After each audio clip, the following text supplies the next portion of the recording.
Le 1er juin de tous les ans, le Bénin célèbre la Journée nationale de l'arbre. Restauration des forêts et innovation, c'est le thème retenu pour l'édition 2024 qui marque la 40e. À cette occasion, des plans sont mis sous terre. Pour le compte du département du Borgou, le top a été lancé à Parakou en présence des autorités politico-administratives. À l'occasion de la célébration de cette 40e édition de la Journée nationale de l'arbre, j'invite les populations du département du Borgou à planter et entretenir des arbres tout au long de l'année et particulièrement à chaque occasion et à chaque événement de la vie. Car, comme l'a si bien dit l'auteur Wangari Maathai, je cite, « Plantons un arbre et les racines de notre avenir s'enfonceront dans le sol et une canopée de l'espoir s'élèvera vers le ciel. » Fin de citation. C'est sur ces mots que je voudrais mettre un terme à mon propos et déclarer officiellement lancé dans le département du Borgou ce jour, samedi 1er juin 2024, les manifestations entrant dans le cadre de la célébration de la 40e édition de la Journée nationale et de la campagne nationale de reboisement 2024-2025. Le Bénin fait partie des pays qui luttent contre les changements climatiques. 40 ans, c'est l'âge de la sagesse spirituelle, avec le désir d'exploration et d'aventure. Cherchons donc à équilibrer notre quête à la conservation du périmètre, avec plus de désir d'expérience.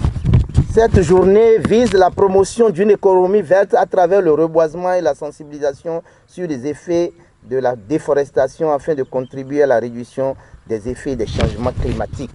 Chaque année, des millions de plants sont mis en terre partout dans le pays. Si la mise en terre était synonyme de survie, au vu des dizaines d'années de plants mis en terre pendant cette période, le Bénin serait devenu fortement boisé. Au fil des années, cette journée s'est imposée comme un événement de grande envergure au cours duquel chaque gouvernement soutient l'initiative par des actions. Vous savez, les fonctions de l'arbre dans une cité sont multiples. Je voudrais mentionner entre autres l'embellissement et l'ombrage qu'il procure. Je note surtout sa capacité à adoucir le climat et à séquestrer les gaz à effet de serre émis, notamment par les industries et les véhicules dont le nombre croît de façon rapide ces dernières années. Pour l'atteinte des objectifs, un groupe d'enfants dénommé Ambassadeurs des forêts a vu le jour pour sensibiliser et contribuer à la préservation de l'écosystème.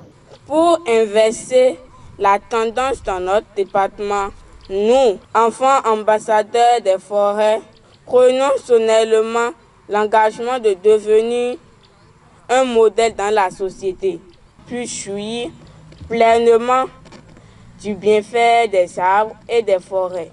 Nous voulons aussi avoir la possibilité de continuer à étudier les forêts dans la nature et non dans les livres. Chaque citoyen est invité à mettre sous terre un plan pour une nation verte.